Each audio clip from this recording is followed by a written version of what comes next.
अच्छा, आ रही रिवर्सेबल है। रिएक्शंस और ठीक है, रिवर्सेबल रिएक्शंस और डायनेमिक इक्विलिब्रियम है। इसमें उन्होंने जो आपको रिवर्सेबल रिएक्शंस का बताया है उसमें एक एग्जांपल दी हुई है। वो कहते हैं कि एक कंटेनर है या एक क्या कहना चाहिए, एक पतीली है जिसमें आप पानी बॉईल कर रहे हैं और उसके ऊपर ढक्कन भी थोड़ा सा आपने ढक दिया या नहीं भी ढका, तो आप देखेंगे कि उसके जो बबल्स हैं लिक्विड से एवापोरेट होके किस में जा रहे होते हैं, वेपर्स बन रहे होते हैं या गैसियस फॉर्म में जा रहे होते हैं। और जो गैसियस फॉर्म में लिक्विड जा रहा है, अगर आप उस पतीली की साइडों पर भी देखेंगे तो आपको नजर आएगा वहां पर वाटर के ड्रॉपलेट्स मौजूद हैं। यानी लिक्विड वेपर्स में चेंज हो रहा होता है और वेपर वापस किस में चेंज हो रहे होते हैं, लिक्विड में चेंज हो रहे होते हैं। यानी रिएक्टेंट प्रोडक्ट बन रहा है और प्रोडक्ट क्या बन रहा है, रिएक्टेंट बन रहा है। तो इस तरह के जो रिएक्शंस हैं उनको हम क्या नाम देते हैं, उनको हम रिवर्सेबल रिएक्शंस कहते हैं। सही है, सही है। अच्छा, फिर आगे चलते हैं थोड़ा सा, यहाँ पर इन्होंने प्रॉपर डेफिनेशन लिखी हुई है वो देख लेते हैं। वो कह रहे हैं reaction in which product can react together to reform original reactants is called reversible reaction. ये प्रॉपर डेफिनेशन है। पहले उन्होंने सिर्फ एक हिंट सा दे दिया था, बता दिया था, लेकिन ये वाली जो है ये प्रॉपर डेफिनेशन है रिवर्सिबल रिएक्शन की। ऐसा कोई भी रिएक्शन जिसमें प्रोडक्ट जो है वो वापस रिएक्ट करके क्या बना रहे हो, रिएक्टेंट्स बना रहे हो, और रिएक्टेंट्स जो है वो क्या बना रहे हो, प्रोडक्ट बना रहे हो, उसको हम क्या कहते हैं, उसको हम रिवर्सिबल रिएक्शन कहते हैं। सही है। इसी की एक और डेफिनेशन दी हुई है। वो कह रहे हैं reaction which proceeds in the forward direction as well as in the reverse direction under same conditions is called reversible reaction. कि ऐसा रिएक्शन जो कि फॉरवर्ड डायरेक्शन में भी हो रहा होता है, लेफ्ट टू राइट भी हो रहा होता है, और रिवर्स रिएक्शन में भी हो रहा होता है, राइट टू लेफ्ट भी हो रहा होता है, उसको हम क्या कहते हैं, उसको हम रिवर्सिबल रिएक्शन कहते हैं। सही है। मैंने आपको इससे पहले कंप्लीट रिएक्शन का बताया है और साथ मैंने फिर रिवर्सिबल रिएक्शन का भी बताया है। वहां पर मैंने आपको बताया था कि कुछ ऐसे रिएक्शंस होते हैं जो पूरे रिएक्टेंट को क्या बना देते हैं, प्रोडक्ट बना देते हैं, और रिएक्टेंट क्या होता है, खत्म हो जाता है। बताया था ना। उस तरह के रिएक्शंस को क्या नाम दिया जाता है, नूर बोल दें, जिसको पता है बोल दें, उसको क्या नाम दिया जाता है। हाँ, ऊंचा बोल रहे हैं।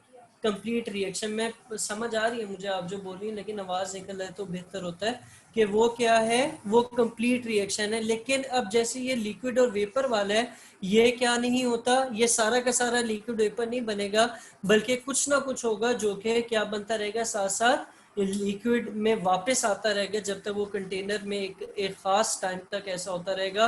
तो उसको हम क्या कहते हैं कि वो कंप्लीट नहीं होता, वो कंप्लीशन पर नहीं पहुंचता।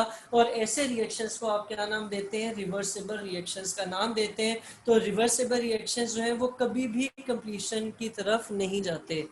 ठीक है, सही है। अच्छा, फिर मजीद बात करते हैं।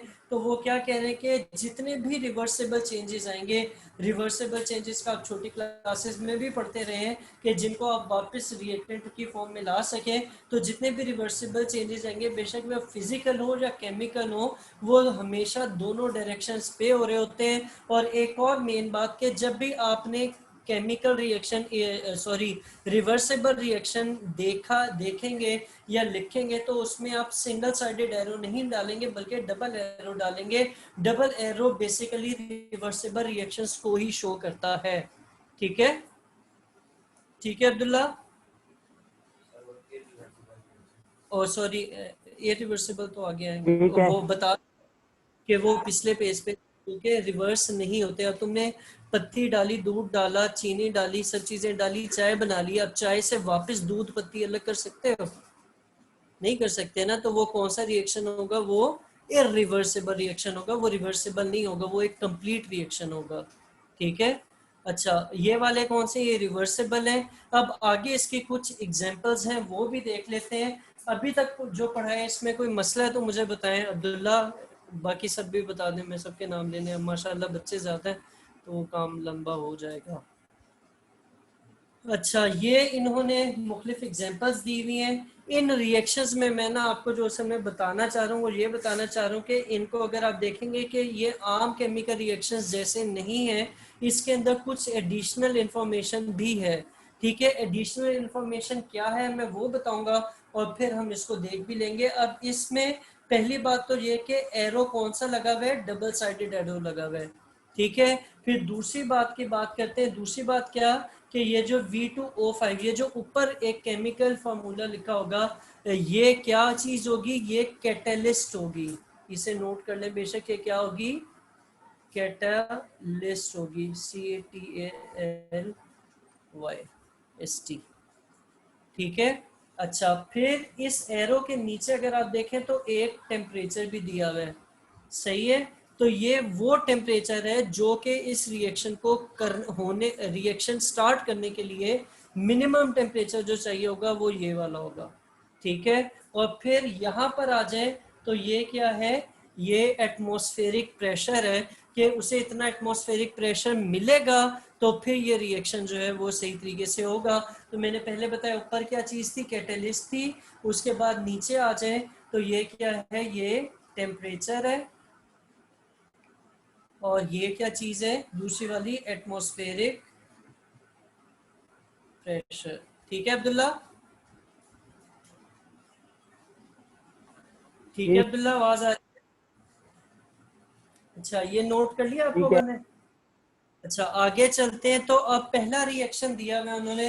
पहला रिएक्शन यहाँ से मैं आपको बताता भी रहता हूँ कि 2SO2 गैसियस फॉर्म में जब O2 के साथ उसे रिएक्ट कराया जाता है V2O5 कैटलिस्ट की मौजूदगी में 450 डिग्री सेंटीग्रेड टेम्परेचर पर 200 एटमॉस्फेरिक प्रेशर दिया जाए तो वो रिएक्शन आपको क्या देगा? 2SO3 देगा, यानी सल्फर ट्राई ऑक्साइड बनाएगा। ठीक है। तो ये पहली एग्जांपल है इसकी। फिर दूसरी एग्जांपल पे चलते हैं। तो दूसरी एग्जांपल में क्या कि N2 और S2 को अगर आप आयरन, Fe क्या चीज होती है? आयरन होती है, सही है। आयरन की मौजूदगी में 400 डिग्री सेंटीग्रेड पे 200 एटमॉस्फेरिक प्रेशर पे रिएक्ट कराएं तो आपके पास क्या बनेगा? ये NO2 लिखा हुआ है, ये गलत लिखा हुआ है, इसे काट के NH2 लिख लें अगर आपकी बुक में गलत लिखा हुआ है तो। NO2 लिखा हुआ है, हाँ वो गलत लिखा हुआ है, NH2 लिख लें इसको, 2NH2। ठीक है। ठीक है। अच्छा, फिर तुमसे आ जाते हैं। अब्दुल्ला, तुम्हारे पास बुक है ये वाली? है। उस पे ये ठीक कर लेना। अच्छा, तीसरा जो है वो क्या है? Nitric oxide. अच्छा, इस पे भी मुझे शक हो रहा है रिएक्शन पे। इन्होंने ये जो नीचे नाम लिखा हुआ है ना ऑक्साइड, ये ऑक्साइड नहीं है, ये N2O2 और ये NO2 आएगा। ठीक है। नीचे जो नाम लिखा हुआ है ना नाइट्रिक ऑक्साइड, ये नहीं है, ये गलत लिखा हुआ है। ये नाइट्रोजन है और एंड वाला नाइट्रिक ऑक्साइड हो सकता है या नाइट्रोजन डाइऑक्साइड है। तो ये जो है ये आपका बेसिकली क्या है? N2+O2। इसको जब आप इलेक्ट्रिक स्पार्क देते हैं तो वो क्या बनाता है? NO2 बनाता है। तो ये आपकी तीन एग्जांपल्स हैं किसकी? इरिवर्सिबल रिएक्शंस की। अभी तक जो हमने पढ़ा है इसमें किसी को कोई मसला है तो मुझे बताएं। हाँ, नहीं है? या बोल दिया करो, एक ही बात बोलते बोलते ना टाइम जाए।